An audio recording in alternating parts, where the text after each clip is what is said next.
and welcome to Mandobug Crafts episode 65. At least that's what I'm going to call it because I have like two kind of episodes that were unnumbered because I switched formats, but I think we're going to come back to the podcast format and see how that goes. I've been going through a lot of transitions in my life, which you may know or may not know. We'll get into that later. But, so yeah, episode 65. What's up? My name's Amanda, but you may know me as Mandobug from social media. I'll put some links up somewhere once I get around to editing this. And so yeah, let's start the show out with something I've learned. So I have been doing a lot of pattern designing lately, or at least for me, going from none to some is a lot. So I learned a lot about pattern designing and writing patterns and kind of gauge and math and shapes, and I still have a lot to learn about making shapes. I did learn that from my most recent design. But it's really cool being able to take a gauge and use your gauge to size up a garment pattern. I have been using the Craft Yarn Council on their website. They have a really nice US, I think it's US, it may be international. I may have to fact check that. But it's the standard sizing, and they have it for women and men. And you can kind of go to those sizes and they will help you create a standard for your garment design. This is because the way that garments are sized, if you don't have any sort of background knowledge, someone who is a, extra small is going to have different proportions than someone who is a 3X. You can't just take the smallest size pattern and double all the numbers. People don't grow like that. Generally, people don't get as tall when they start getting wider, and so you really have to make sure your patterns account for that, and that's what I've been learning. So it's been a lot of fun. A lot of it learning experiences. I did put out a vest pattern a couple weeks ago. So that was, I'm trying to figure out how I want to say this. I kind of wrote down show notes, but it's been so long since I've recorded, I'm flying blind. So yeah, I recently released a pattern through my work at Maker's Mercantile, which I will talk about later in the Let's Chat Part 2. I have a job now. But with the pattern, I am so new to all of this that I designed it, but if you go to the pattern page, or the actual pattern itself, it will say co-written with Jody, which I work with Jody. She's an amazing person, and she was able to help kind of fine-tune the fit, because I was just thinking, oh, circular shawl, this is how it's gonna go, and it wasn't fitting quite right. And she was like, you don't really have a shoulder seam because it is a circle. If we put some decreases here, it's gonna be perfect. And I was like, wow, I have so much to learn. But yeah, Jody was able to help me fine-tune the pattern and really make it way more than it was originally. It still got all of the aesthetic that I wanted into it, but she was helping me put the fit into it, and I'm so ever grateful for her help with that.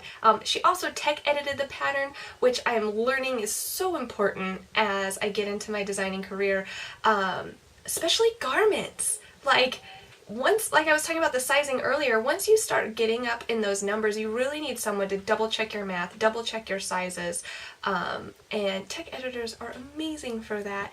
So yeah, that's all I'm going to talk about for this, something I've learned. And we'll move on to finished objects. So because I haven't recorded since, I don't even know, I think it was last summer, so almost a year ago, I don't think I have everything that I've made, but I do have a lot. So I guess I have a pile here, and I can just start going through the pile. I see at the top of the pile here that there are some sweaters that I know were on some of my previous videos on the channel. So this one right here I finished for Emily. It is the Flax sweater by Tin Can Knits, and I just made slight modifications to it. There is this really cute garter stitch panel down the tops of the sleeves, and I went ahead and I added it to the side of the pattern as well. So whatever number of stitches you pick up under your sleeves and add, I just made them in garter stitch. And then I just freehand drew this little kitty and embroidered and then hand stitched it on the sweater because, I mean, Emily's still into kitties, but at the time she was really, really into kitties, and I thought, you know, she'll really love this sweater if I put a little cat on it. So we did get a little bit of wear out of it. I'm not sure that it's going to fit her next winter, but maybe I will rip back the button band and add a skirt and make it more like a long sleeve dress, and it may still fit because the sleeves are kind of long. So I may do that with this. This yarn was Dream in Color Classy, I believe. It was the single ply worsted weight Calm. It's Dream in Color Calm in the colorway Angel. So that was a really fun knit. And then the other sweater I was working on that I've now finished, which doesn't fit either of my kids because my gauge is just all out of whack. What I think may have happened, because I did a gauge swatch and I was meeting gauge, but I think I was meeting gauge before blocking and I didn't actually go through the hassle of blocking, which I should have. And it's a superwash yarn, and my finished garment gauge is not even close to pattern gauge. So this was Anders, which only goes up to a 24-month size, which is the size that I made, and as you can see, it's humongous. It's giant. I would say like 5-6 teeth. Is that how clothes go? I don't know. My kids are in 2 and 3 T, so I don't know how high the T's go, but like maybe like a 5 or 6-year-old. But that means they'll grow into it, so I'm not too worried about it. And this was knit out of Malabrigo Arroyo in Fresco-y Secco for the body, and I think it's just natural for the white. This was a really fun knit.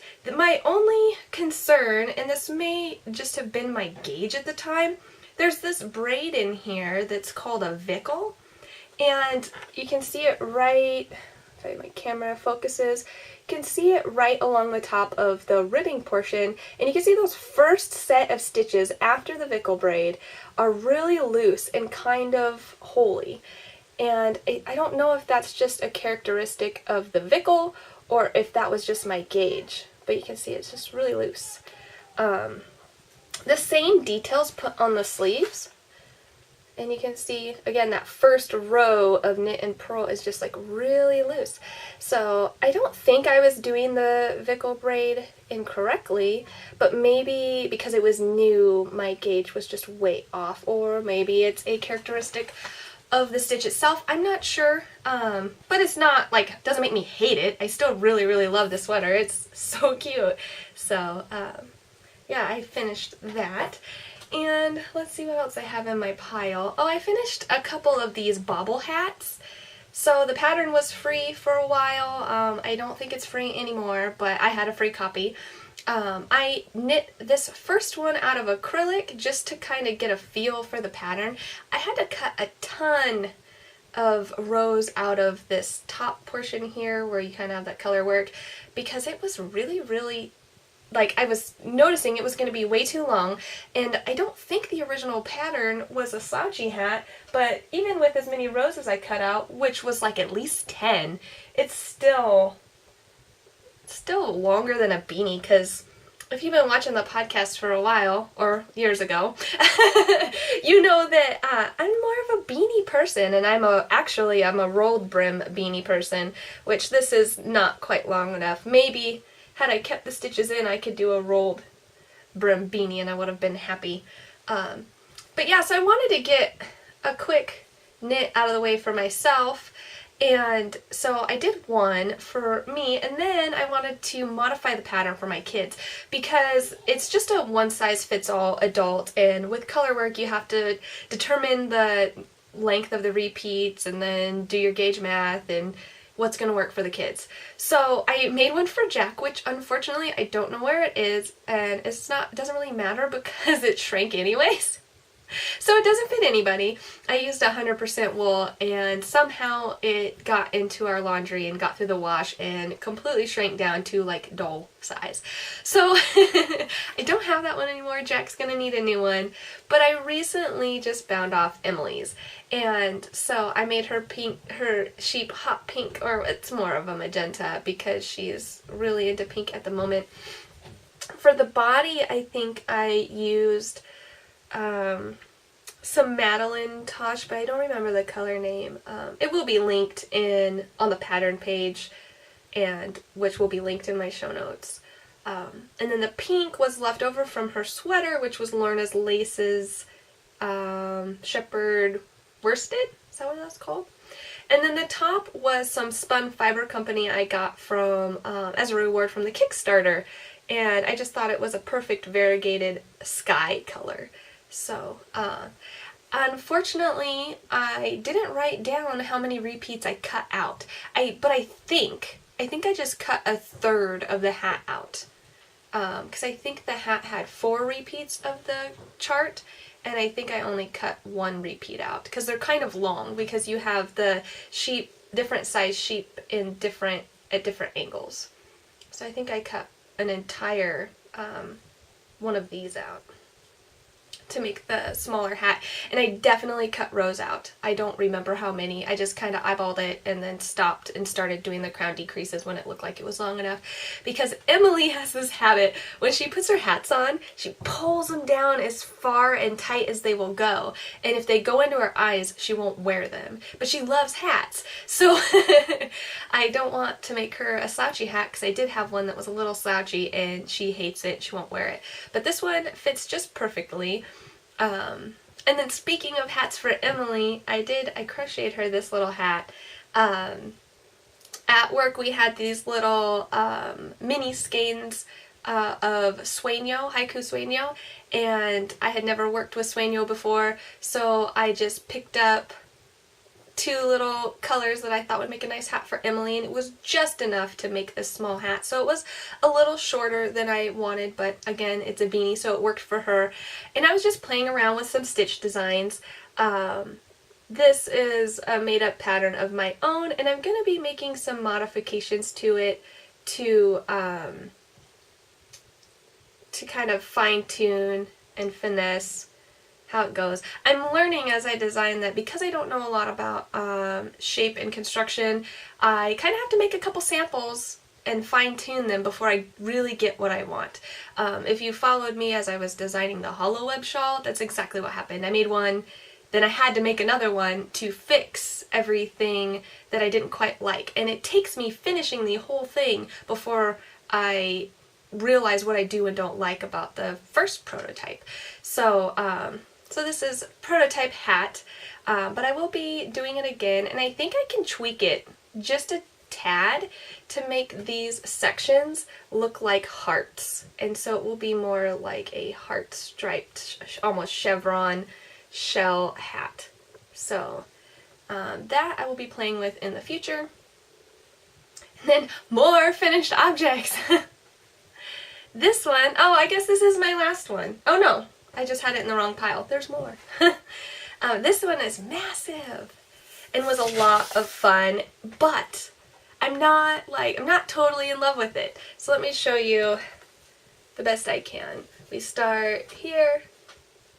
There's that big dark triangle, and then these other triangles. So if I stand up all the way over here. So the stripes, they're a lot of fun, but the colors didn't play the way I thought they were going to. And I think what it is I think that I don't like the white. I think the white right at the top is what makes me not, and even at the bottom, is what makes me not love this project. So the white is, well, okay, let's go back. This shawl is called, oh geez, I know this.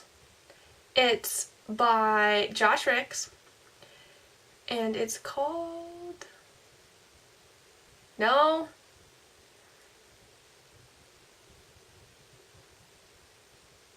nope, It's not coming to me. I'll have to put it at the bottom of the screen. I know. No. All I keep thinking is Mystic Spiral Socks, because that was the very first pattern I ever knit by him, but it's not. It's like... Anyways, the original pattern, every little triangle here is knit in a different contrasting color. So it's the perfect pattern for mini skein sets. It's a fingering weight shawl. I mean, it's the perfect. I think you have 7. 1, 2, 3, 4, 5, 6, and 7. So yeah, you could use 7 different mini skeins for each of these little triangles. And then there's like a main color 1 and 2. And so the yellow was main color 1 and the white main color 2. And then you can see go back to the yellow, which was main color 1. And then it starts to get to this gray and black, which was main color 2. And it doesn't stay the same throughout because I used self-striping yarns. So I thought, okay, instead of having all of these mini skeins, I will use self-striping yarn and I can just use 2 balls of color. And the triangles are all the same skein, but you can see they change colors on their own. So it's half commercial yarn, half hand spun. So I bought a Zobber ball that went from white to light gray to black, and then it did that I think twice. And so that's why that white's in there. And then everything else was hand spun. I spun 2 different skeins, one to use as main color 2 and one to use as all the contrasting colors. And the colors, when I had them together, they looked amazing. It just did not knit up the way that I thought it was going to. But regardless, I mean, it's still a pretty epic shawl. It's huge, it's stripy, it's fun. You kind of get, if I lean back, I mean, it's definitely warm. It's definitely, you can wear traditional shawl style. You can wear as like, almost like a little open poncho. And the wool I used was, it was the roving that's used to make Zobber balls. It's Schopel, I don't know what the name is. I'll put it at the bottom. But I mean, the whole thing, it's all single ply and it's just squishy, and the garter stitch, except for the triangles are stockinette, but I don't know. I'm just not 100% in love. And maybe it's just because it's so outside of my comfort zone. I'm not sure. But it was a lot of fun to spin, and I'm kind of like loving the spinning single plies. It's so fast. If you do just a fingering weight single, I'm pretty sure I spun 100 grams in a day. Just pew, done. And then I just did a slight felting by hot, cold, hot. Maybe I did hot, cold a couple times just to like really make sure. I'm trying to remember, but yeah, I did a hot bath, cold bath, hot bath, cold bath, and kind of agitated it a slight bit, and then hung it up to dry. You just have to be careful not to overspin your singles, otherwise they'll have way too much energy. Although it's tempting. It's tempting to overspin your singles because you think, oh, it's a single, it's just going to come undone. But when you slightly felt it, it doesn't, so you don't have to put that much twist in it. Really just enough twist to keep it together, because once you agitate it, the felting will help it stay together. But yeah, that was a fun little experimental project, and it was a really fun knit. Great pattern. Josh Ryks patterns are always amazing. Step-by-step direction, stitch count and everything, because there's a bunch of short rows, and sometimes patterns with short rows can be confusing, but this was not at all. It's got a cute little I-cord bind off, which took forever, but it's worth it. So I have another hand-spun finished object. The cutest skirt for Emily. I just absolutely, absolutely love this, how it turned out. And I did a little I-cord, what'd you call that, for the drawstring, because there's like these little yarn over holes that you can weave it in and out of. And it definitely needs it. I just wasn't, with the hand spun, I wasn't getting that tight of a knitted waistband for it to stay on her. But with the I-cord drawstring, it definitely stays in place. And then the hand spun itself was a braid from Edgewood Fiber. Oh, it's Edgewood Garden Studio. And this was in her Flower Power colorway, which was a Christmas gift from my mother-in-law, I think last year. And I just spun it kind of a thick single, and then I chain plied it to get the self-striping. So it's kind of a bulky weight yarn, so I did have to modify the pattern. This is the Evie All-in-One Pants pattern, and I've knit from it before. I don't remember off the top of my head. I want to say the pattern's around $7, but it's like getting 20 plus patterns in one pattern because it is modifications for basically any type of bottoms for a child up to toddler sizes. From just a diaper cover to bloomers to pants to skirts, and for each option of bottom you have additional options to customize. Like this was the drawstring option waistband, but there's also an option for a folded waistband that you put elastic in. And this was the A-line skirt option, but there was also a pleated skirt, and there was another skirt, but I can't remember what kind it was. And then there was like 4 different options for the bottom trimming. I went with the ruffled edge, but there were like picot edge and just an I-cord bind off edge, and there's images for each option so you get an idea of what you can do, and it's just an amazing pattern. So that's what I followed for this one. The roving was 100% merino, and then I think I just had some 100% worsted weight wool that I used to do the I-cord bind off on the bottom. I thought the I-cord bind off was really nice pairing with the I-cord drawstring. So, love it. I tried to finish it in time for her to wear it for Easter, but I didn't finish the I-cord in time, so she didn't wear it this year. But I'm pretty sure this one's gonna fit her next year and will be really cute with some leggings underneath it. So, and then I have some spinning finished objects. So I have been playing around with art yarn.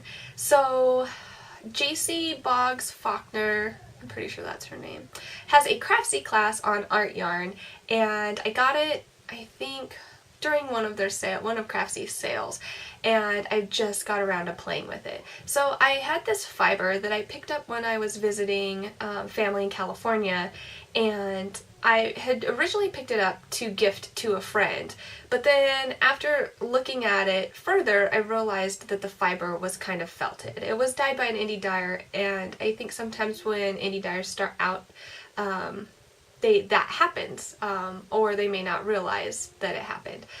So then I decided, okay, this is not a good gift. So I'm like, I will put it into some art yarn because I can work around the felting, especially because I'm learning. So the very first one I did was core spun. So I have this cone. I don't think I told you guys, I have some knitting machines. Got a really good deal on them. Me and my mother-in-law purchased them together, and they came with some yarn, and this was a cone of 2-ply lace acrylic. And I thought, I don't know if I'm ever going to use this. I can use it as a base for art yarn. So with my 2-ply acrylic base, I took the wool and I did some core spinning. So I'm going to try to undo this a bit. And so core spinning, you're not actually spinning the fiber as you normally would. You're kind of wrapping the fiber around a base. And so in this case, the acrylic was my base. And it's interesting because when you hold the base straight into your machine and you're feeding your strips on from the side as it spins, it's just different. I've been spinning for a good number of years now, and I love this art yarn class because it's getting me to learn new hand techniques.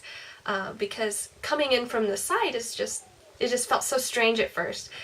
One of the biggest problems I had with spinning this core spun yarn, you can probably see it's way overspun. So that was my biggest issue, was putting the right amount of twist as I was wrapping, and then also wrapping the right amount around to get an even thickness. It's definitely going to take some perfecting as I get used to it, but it's been fun to start. And not only was this fiber felted, it bled. Both of my hands turned blue. When I washed the yarn, the entire bath was like, not just like a tint of blue came out, but just like full on blue. It was ridiculous. So I'm really glad I never ended up gifting this fiber. So I used the rest of the fiber to do this other art yarn, which is just a hot mess as well. I mean, I was definitely overestimating my skills going into this. So this has, I'm like, the name is escaping me. Coils? I'm pretty sure these are called coils. Well, they're supposed to be coils. Coils are much nicer than this. My coils are fails. But it's just because of the learning curve and trying to get used to everything. So to make a coil, you have to have a bobbin of thick and thin, purposefully thick and thin, which is a technique all on its own. And this fiber may not have been the best to use for my first thick and thin, purposefully thick and thin spinning. It was BFL, it was a BFL blend, and BFL has a longer staple length. And in the Craftsy course, you are pretty much using the staple length to determine the length of your thick piece. Because the concept behind it is you have your staple length of fiber, and you're getting twist into the tip of your fiber, and then you're just drafting out to the end of that staple length and just reattaching more yarn right before you run out of length. So you have this big fluff open and it's pinched shut on the ends. And the BFL is so long that I was having very long, thick, fluffy spots. I think it would have been better to start with a merino, and when I go to do coils again, I will use a merino. And so that was difficulty number one. Difficulty number two was anchoring the coils when it comes time to ply. So if you don't anchor these, and I tried, this one, yeah, it's not very anchored, because you can see when I pull, it kind of disappears. See, you don't want them to move, and there's a technique you can do that keeps them from moving, which she calls anchoring, and I was having issues wrapping my hands around anchoring. So between my not so good thick and thin and my not so good anchoring, I have not so good art yarn. But it's a learning process, and I'm really excited to continue on and really hone my spinning skills, because it is. I think I'm going to be a better regular, purposeful spinner. Well, I mean, I guess it's all purposeful, right? Well, you know what I'm trying to say. I think it will make me a better spinner overall learning these art yarn techniques. And so you can see that you do need something to ply on your super coil, and I just went ahead and grabbed that acrylic again and was using that as a base to ply my thick and thin and make my coils. Just because I'm not sure what else I'm going to use that for. And I have no idea what I'm going to do with my filled art yarn, but maybe I can find a purpose for it in the future. Okay, so works in progress. I don't have a lot, really. I'm mostly just working on 2 different projects at the moment. I have 3, because I didn't count my sewing. So I have 1 knit, 1 crochet, and 1 sewing project going at the moment. I'll start with my crochet project. This I have been wanting to make for Emily for a little while now, and you may have seen it on my Instagram. I have this really fun sparkly yarn. This is Hikoo Simpliworsted, and I don't know the colorway. I'll have to look it up and put it on the screen for you. But when I saw it, I was like, ooh, Emily needs a poncho. She's just like me, all about the sparkles. And so I set off to design a poncho for her. So I started at the top in this lacy pattern, but the idea is for you to fold it over kind of like a turtleneck, and it's got these back posts so that when you turn it over they look like front posts. And so it's kind of like a lacy ribbing effect. And I have yet to decide if I want to just leave it folded over or if I want to actually go back and sew it down so you don't see the reverse side. I'm still undecided.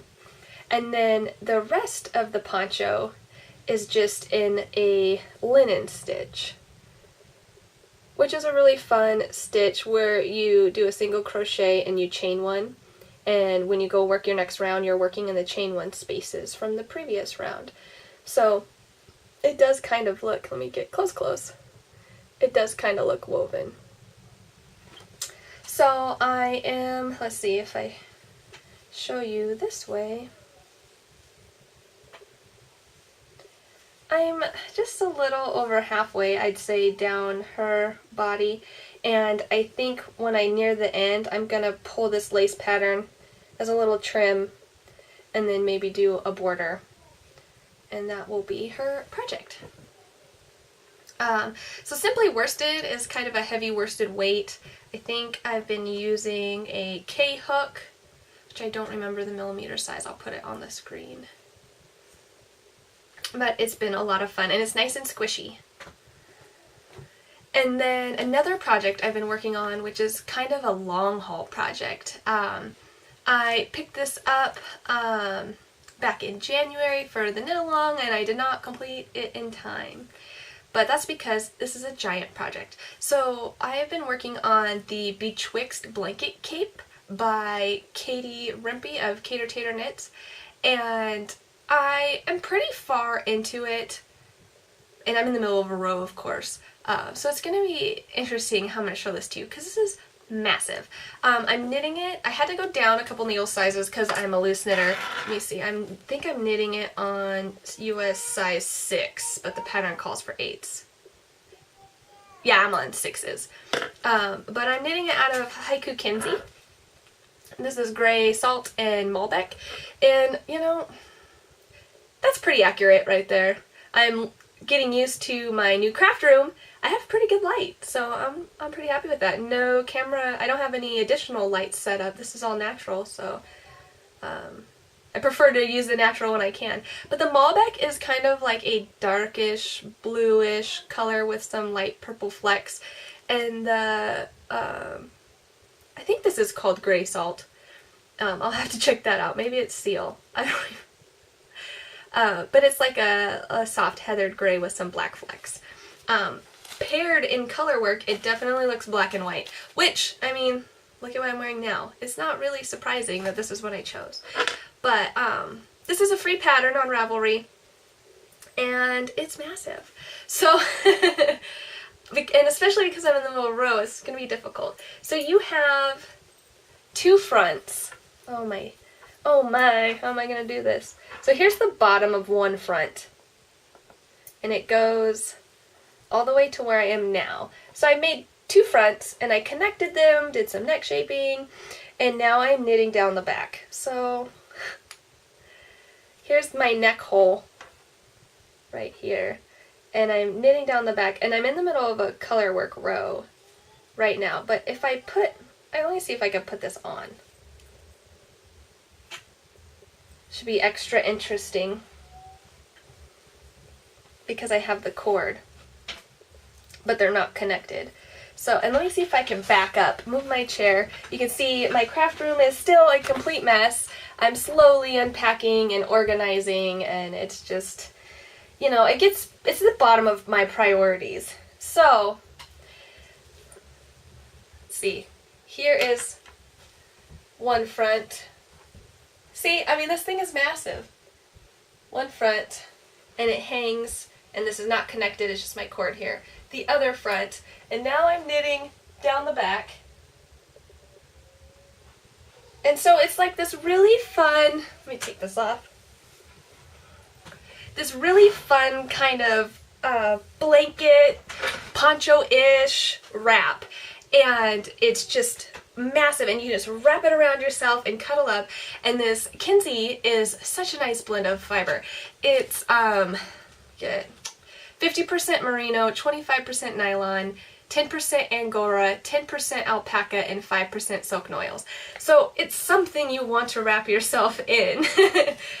So that's what really sold me on this pattern. I really want to just cuddle in this yarn, and this is a perfect project for that. It's a cute little colorwork project, and there's the stripes in it, so it breaks up the colorwork. And the actual colorwork charts itself, let me show you one. They are 2-stitch repeats on the row. So you just change which color, like where you start in the chart on your row, but you're always doing 2, 2, 2, 2, 2, 2, and it makes this cute design. So it's completely mindless. Like, you still are doing color work on the right and the wrong side rows, but it makes it so much more faster to just have to make sure you start your very first stitch with the right color, or 2 depending on the row, and then from then on out you are 2 in main color, 2 in contrasting color, and you do that till the end of your row. So that's been really nice. And then let me get resituated on my chair here. And then my last work in progress that I've been working on is a sewing project for a coworker and friend of mine who is due in August, and so I wanted to make her some onesies. And it's like a total fail at the moment. I tried to sew while watching my kids, which they just interrupt a lot, and it's like I'm learning as a parent. It's like a whole new thing to be able to work when you're constantly being interrupted. I am definitely improving in my focusing skills because it's just constant interruption, and you have to be able to stop what you're doing, take care of whatever they need, and then remember where you were when you come back. But it didn't work with the sewing. I have the onesie pieces cut out. I have this really cute sheep fabric, and I sewed in the neckline, and it's horrible. Absolutely horrible. It's not even at all. It's all crooked, and even like where I placed, I don't know if that's gonna focus, even where I placed my zigzag stitch is all messed up. So she'll not be getting these. I think I'm going to rip them out and try again. But I did the front and the back of this blue sheep fabric, and then I had leftover from this fabric I had made for my own kids, which this one turned out a little better. I don't know if you can see that. This one's a little more even, but like, what is that? It's all messed up. So I think I'm just gonna make it a rule for now not to sew while watching the kids. Either to wait until their nap time, or see if I can wait until Josh is home and have him watch them so I can have some sewing time, because mixing the two did not work. But you know, I applaud myself for trying. Because sometimes I just pre-give up, like, oh, I'm not gonna be able to do that while watching the kids. But this time I actually tried it. I did fail, but I tried it, and you know, kudos for that, right? So yeah, that's all my works in progress. Let's see, my little chicken scratch show notes. I don't have any current events because I haven't recorded in so long, and I haven't been able to record regularly, that I knew it was not a good idea to try to be hosting any giveaways or knit-alongs or craft-alongs or anything like that. So I have no current events. For upcoming events, I am doing another crochet-along in August. So, crochet-alongs. Back in, what month was it? March? I think back in March I hosted a crochet-along for Skacel for a cowl. Let me see. This was a learn as you crochet along. Learn to crochet along for a very basic cowl, just so that you're learning to crochet and then you kind of have a project at the end of it. It used one skein in 3 different contrasting colors of Simplicity, and you started with the gray and you learned how to do the single crochet flat, and then you went to your second color and learned half double crochet, went to your third color and learned double crochet, and then there are some repeating stripes just to kind of refamiliarize yourself with the stitches, like, oh yeah, now that I've learned these other 2, how did I do the first one again? and the second one, and the third one, and then just some shorter stripes for some fun color.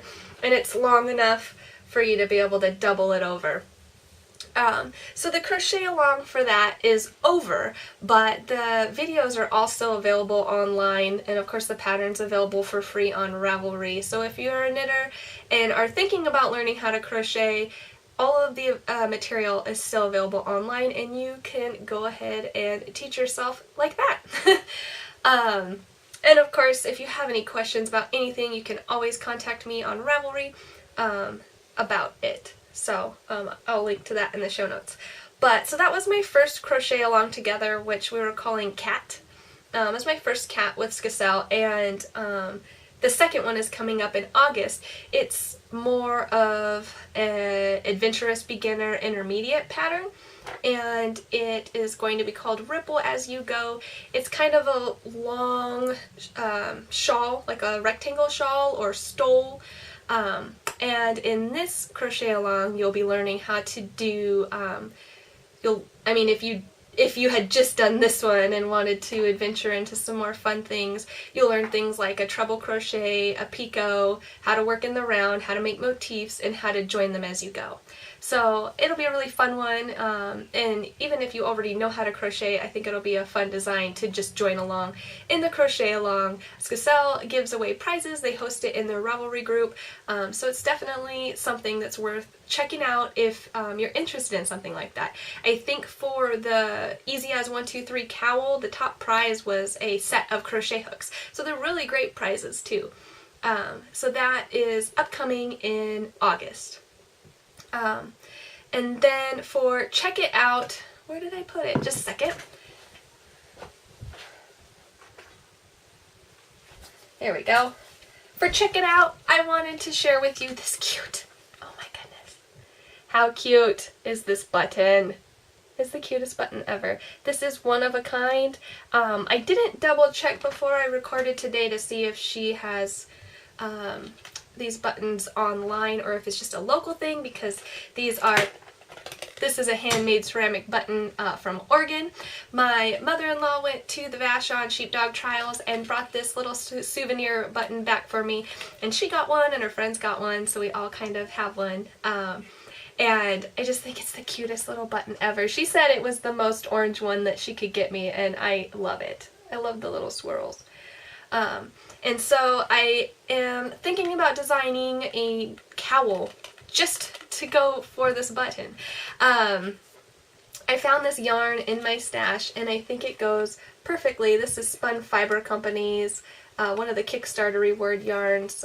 It's a DK Local Merino, and this was the Ferris wheel colorway, and I think it just matches perfectly. But when I started coming up with an idea for a design, because I want the button to be a statement piece, I sketched up a few things, and what I finally fell in love with is, no surprise, striped. So I need a second color, and it needs to be solid, because as much as I love this button and the way it pairs with this yarn, I'm not so hot on a fully variegated cowl or fully variegated hat. I think I would love a cowl more, and striped. So I'm in this conundrum of, do I go dark like I like, or do I go orange like I like? The orange throws off the button a little bit more, and I think that's why I don't love it as much, but I'm not so sure. I'm leaning towards this one, but for sure I'm gonna go ahead and do a swatch striping both colors and put the button on it, and probably put it out on Instagram for you guys to be like yay or nay. But yeah, these buttons, one of a kind. Oh, she does have a website. It's on the tag. You probably saw that. oneofakindbuttons.com. Duh. But yeah, and you know the other thing about this design, because I just drew it, I didn't have any kind of inspiration other than like, what do I want it to look like? It's gonna have like a rolled neck like the poncho, and it's gonna have vertical stripes, and then as it comes down and opens up a little bit more, I don't want it to all be the same width. I like the hugging cowls. I want it to come out with some increases, but I want the stripes down here to be horizontal. So I'm kind of thinking maybe this is gonna be a knit design. I don't know, because I'm thinking for the rolled turtleneck part and my vertical stripes, how perfect would brioche be? And it's reversible. So I think that's the direction I'm gonna lead with that. But yeah, that is check it out. And let's go to Let's Chat, right? Because that's probably what I should have started with. Like, what the heck? Where have you been? So, wow. I mean, a lot has happened since I've last recorded. So, I was almost 2 years ago living in Georgia in my old craft room, which you'll see in all my previous episodes. And then I separated from the military, moved up to Washington, and my transition to Washington was not as smooth as I would have liked it to be. So I was pregnant with Jack, I had him up here in Washington, and the whole time I was staying with my dad, you know, me, Josh, and my kids. And it was tight. It was a very tight living situation. It was very hard to have time, find space to record. My entire craft room was in storage for over a year, which is one of the most devastating things I've ever been through. But no, I mean, obviously not, but it was really bad. It was really hard. It definitely stifled my ability to create, even my drive to create, because then I was just like, I don't want to, like, I couldn't purchase a ton of things because we were saving up to move out, and then I had nowhere to put things if I bought them anyways because there was no space. So it was just very difficult, and I'm so grateful for my dad letting us stay there for so long. We were finally able to save up, and we bought a little manufactured home, and we rent the land here, but we absolutely love it. It's the perfect size for our family. I'm so grateful to even have this craft room. You know, it is half the size of my old one, but you know, it's not a crafting corner. I do have a crafting room, and I am ever so grateful for that. The house is just like a cute little quaint thing, and we have a decent sized yard with, oh my goodness, we have a green apple tree and a red plum tree, and the entire side of the house he had raspberry bushes. We have tons of raspberries. We're gonna have to freeze a lot. We're gonna be doing a lot of jam making, a lot of pie making, a lot of freezing because there's going to be so many raspberries and so many green apples. Oh my goodness. I'm going to have to be giving away buckets because it blossomed a couple months ago, and now we can see all the little apples growing, and there are a ton. This tree's huge. It's not like a little, like, oh, I planted it a couple years ago. The guy that owned this house before us lived here for 30 years, and he took care of everything. He replaced all of the windows, he's replaced most of the fixtures in the house, he replaced all of the plumbing. This house was built in the 80s, but it was so well taken care of. We absolutely love it. And I mean, a lot of it probably has to do with living in a small space in my dad's house for so long that we're just so grateful to have space again. And then in the back, he had a garden space already fenced off. So he had rototilled it before he left, but some weeds grew in there, so we had slowly weeded it out, and it's almost completely weeded out, but we've already transferred a little vegetable garden in there. A lot of our seeds that we tried to start ourselves didn't grow. I didn't read the directions correctly on the seed starter soil. You were supposed to like moisten it in a bucket and like really work the water in, and I didn't. So when I put it in there and watered it, it like never absorbed any water. I guess it was just because it was really, really dehydrated for packaging, and you're supposed to really, really moisten it up. So I had to buy a lot of starts this year. Some tomato starts, cucumbers, zucchini, and then, at my mother-in-law's we planted pumpkins, and those all grew, so I have a ton of pumpkins. I have like the big orange ones, and then decorative like white and black stripe. No surprise. And then like little white decorative ones. I have some broccoli, some onion we planted, and some carrots. So, and some watermelon. I don't know how well that's going to grow up here in the Northwest, but we'll see. But it's been a lot of fun to play in the garden, and we're just really loving having our space here. So yeah, I was in the military, moved up here, had my son, And then it got to a point where I was like, you know, we're saving up for this house. We could use a little extra income. And also really I need to get out of the house, like just for a little bit. So I had made a trip to a local yarn store when we were out and about one day and signed up for their newsletter. And I got this email saying they were hiring, and I was like, oh, that is a dream job. I want to work at a local yarn store just a couple days a week, get me out of the house, talk about yarn. Is that even really a job? No. So, again, I went for my interview and got hired. So I now work at Maker's Mercantile, which is a local yarn store in Kent, Washington. So if you're ever in the area, Kent is not that far from the airport. Make a trip out, come see us, send me a message and I can meet you up there and we can just chat. And it's got a gluten-free bakery inside, so we can have a little snack and some tea and get to know each other. Or maybe I may be even working that day. But yeah, if you're ever in the area, definitely check out the store. If you want to meet with me, send me a message. We can meet up there and just hang out. And I've really been enjoying working there. Everyone, all the staff are amazing, the yarn store staff and the bakery staff. I just love every single person and I love my job, and not everybody gets to say that, you know, and it makes such a big difference in your life when you have a job that you love. Of course there are days where like I don't feel like getting dressed and going anywhere. That happens to be a day I work, I'm like, oh, I don't want to go to work, but it's because I don't want to do anything. There's that light shining in the back, like, well, at least your job is to go talk about yarn, like, you know what I mean? So there is that, and I've been having a lot of fun with it. So my kids are so grown now. Oh my goodness. I was pregnant with Jack when I was recording the last couple videos, and he is here and he is 1.5 years now. So I should probably get them and let them say hi, because this might be fun. Just a second. So here is Emily. What's your name? Emily. And she is growing up so much. So Emily, how old are you? Okay, say 2. 2. Are you playing shy? What's that? Can you see the button? Grandma gave me that button. Yeah, Grandma gave button. Yep, Grandma gave me that button. Yeah, I don't know what that means.